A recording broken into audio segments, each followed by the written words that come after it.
El Señor está alertando con sueños y visiones sobre los dos acontecimientos que están por ocurrir, el arrebatamiento y la gran tribulación. Esos dos acontecimientos van a dejar al mundo entero asombrado, por eso ya no es tiempo de dormir, es tiempo de velar, es tiempo de levantarse en las madrugadas a clamar para interceder los unos por los otros, así mantendremos nuestras lámparas ardiendo para estar listos. A continuación te presentamos estas revelaciones, esperamos sean para edificación para tu vida. Dios te bendiga. El 22 de junio soñé que había ocurrido el arrebatamiento. Vi personas desesperadas buscando a sus familiares, a sus hijos, padres, hermanos. Gritaban y gritaban desesperadamente y los llamaban por sus nombres y decían: ¿dónde están? ¿Qué se hicieron? Y lloraban amargamente. El lugar del sueño era en los Estados Unidos. Era un gran día de clamor y lágrimas, habían personas que buscaban por debajo de los carros. Otras personas, que sabían que había ocurrido el arrebatamiento, se encaramaban arriba de los carros y gritaban: Señor, Señor, ¿te olvidaste de mí? Llévame, por favor, ¿por qué me quedé? No me quiero quedar aquí. Y extendían sus manos hacia arriba y se arrodillaban diciendo: Señor, Señor, y lloraban desconsolados, y se decían: ¿por qué me quedé aquí? Y otros decían: yo no sabía que me iba a quedar. En ese momento grito y lloro y le dije: Señor, yo también me quedé, ¿por qué, Señor? Y lloraba. Fue cuando escuché al Señor Jesucristo que me dijo: hija, esta es una visión de lo que sucederá para los que se quedan, tú estás fuera de la visión. Me mostró el cielo y de allí vi como en una pantalla gigante. Vi que la tierra era un caos. Antes del arrebatamiento, hubo un terremoto, la tierra se estremeció, porque se dio la resurrección de los muertos primero y por eso el gran terremoto, para que las tumbas se abrieran. Después del arrebatamiento hubo el caos, carros chocados, uno encima de otro, aviones que perdían el control chocando contra los edificios, trenes descarrilados. Esto se debió a que las personas que manejaban estos vehículos, que eran cristianas y se fueron en el arrebatamiento. Los que se quedaron continuaron su vida rutinaria, hasta que se encuentran con este caos y se dan cuenta que no habían choferes, ni conductores, y habían chocado con estos vehículos sin conductores. Toda la tierra era espantosa, había llanto y pánico.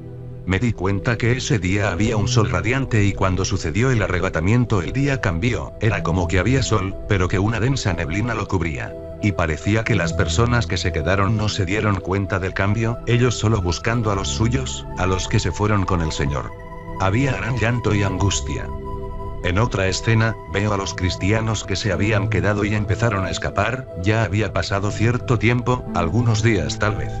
Ellos tenían que huir rápidamente porque eran sus mismos parientes o amigos quienes los entregaban, los vendían y conspiraban en contra de ellos, en algunos casos eran ellos mismos quienes los prendían y les entregaban a los agentes diciéndoles: tú no eres de los nuestros. Vi a los cristianos atemorizados, ellos huían en grupos pequeños. Después vi que muchos se escondían en cuevas.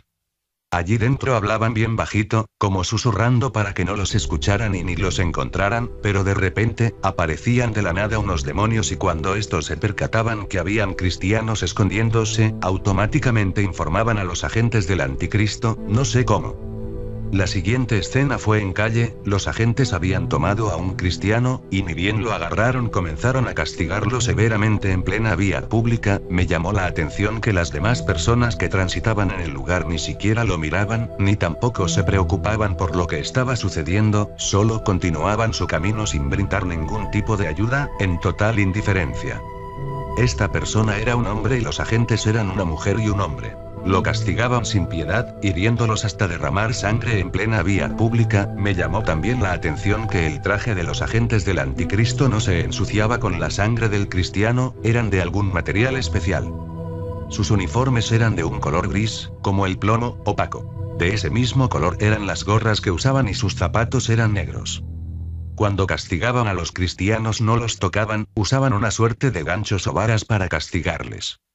Los agentes del anticristo eran perversos, muy malos, odiaban tanto a los cristianos que eso se hacía evidente.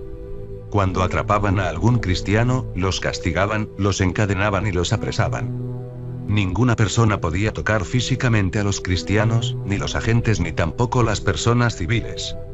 Sin embargo, entre los que tenían la marca, el sello de la bestia, existía el contacto físico, era una absoluta discriminación, ya que para ellos los cristianos eran detestables, repugnantes, no los podían tocar.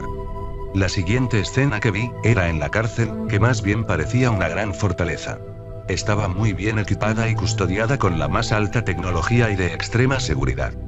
Era un recinto inmenso, muy grande, con muchos cristianos, cientos de ellos, vestidos con una suerte de batas en color gris, era un gris sucio y en algunos el color sus batas era más oscuro que otros, todos totalmente vigilados por los agentes. Vi hombres, mujeres, y jóvenes, muchos jóvenes y muchos adolescentes de entre 11 y 12 años. Había familias enteras. Vi una mujer que se había quedado por no perdonar a su marido quien fue arrebatado. También habían personas que nunca fueron cristianas, pero que después del rapto, comenzaron a creer que lo que les dijeron sus familiares era cierto y por eso creyeron, estos no se dejaron marcar. Ellos solitos decidieron aceptar a Cristo. En ese lugar no vi niños. Allí les hacían diferentes castigos, los atormentaban todo el tiempo. El lugar estaba equipado con diferentes máquinas de torturas para que negaran el nombre de Jesucristo. A algunos los mojaban, posteriormente les daban descargas eléctricas y eran presionados para negar el nombre. Otros eran castigados con unas varas muy filosas, eran amarrados y les pegaban a latigazos, estos látigos tenían en las puntas algo como una especie de astillas que rasgaba la piel de las personas. Otra máquina de tortura consistía en quitarles las uñas a sangre viva a los cristianos. En este lugar no les daban comida, ni tampoco agua, no tenían reposo. Allí solamente había tormento, día y noche. Solo la sección de presos cristianos era así y estaba totalmente separados de las otras secciones. Recuerdo que allí había un jefe, encargado de la sección de los cristianos, era un hombre horrible, muy alto, muy robusto, con las manos muy gruesas, y con uñas largas, afeminado, era repugnante, su sola presencia infundía miedo. Me daba la impresión que era un demonio manifestado en una persona, era grotesco. Hablaba puras blasfemias, andaba con un látigo, era muy feo. Como una mezcla de animal con ser humano y él se gozaba de atormentar a los cristianos. A pesar de las torturas habían algunos más fuertes que en medio del dolor alentaban a otros a viva voz a que resistan, el único alimento que los fortalecía era la palabra de Dios, se decían a sí mismos. Pronto nos vamos con el Señor. Jehová es mi pastor.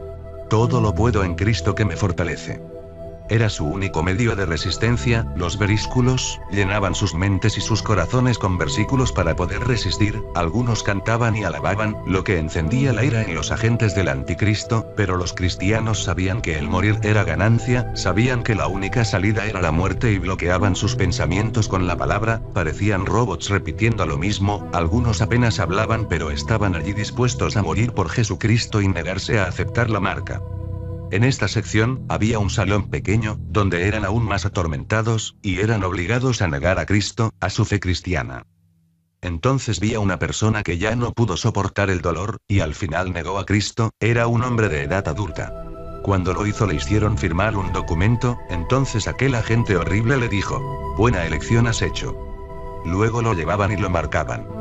Yo me quedé asombrada al ver cómo una persona que después de haber sido muy castigada, torturada, ya había soportado tanto y al final no aguantó, y negó a Cristo. Le faltaba tan poco. Pero después de que firmó y había sido marcado en la mano, él ya era propiedad de la bestia. Habían dos puertas de lo que parecían conducir a otras salas, una a la izquierda y otra a la derecha, le dijeron al hombre. Ahora te daremos libertad, los agentes lo tomaban, lo llevaban hacia la puerta izquierda y cuando cerraron la puerta ya no supe qué pasó con este hombre. Lo último que escuché fue cuando le dijeron ahora es uno de los nuestros y se reían. Después vi cuando a otro cristiano que lo atormentaban, este pasó por lo mismo que el hombre anterior, era un hombre de unos 30 años, pero esta persona siempre resistía y se negaba a recibir la marca, en todo tiempo dijo no y lo atormentaban más pero él nunca negó al Señor. Los agentes se ponían furiosos y le daban más escarmiento y la respuesta era siempre no, yo soy de Cristo, y en medio de su debilidad lo único que podía decir era, soy de Cristo. Cuando terminó su tormento lo pasaron a la otra puerta, a la de la derecha, y cuando atravesaba el umbral de esa puerta vi cómo le cortaban la cabeza, con algo así como una guillotina larga. Pero me asombró que cuando esta persona murió, vi al mismo Señor Jesucristo que lo iba a buscar, él lo tomó y lo abrazó. Y fue cuando el Señor le dijo: bienvenido, estás en mi reino. Automáticamente esa bata gris se volvía en un color blanco resplandeciente. Y una felicidad, gozo y alegría indescriptible inundó la vida de este valiente vencedor. A cada alma que resistía hasta el final, el mismo Señor Jesucristo venía a buscar. Al final una voz me habló y me dijo esto: diles que se arrepientan, antes que sea demasiado tarde, para que no pasen por todo esto. Dios los bendiga rica y abundantemente.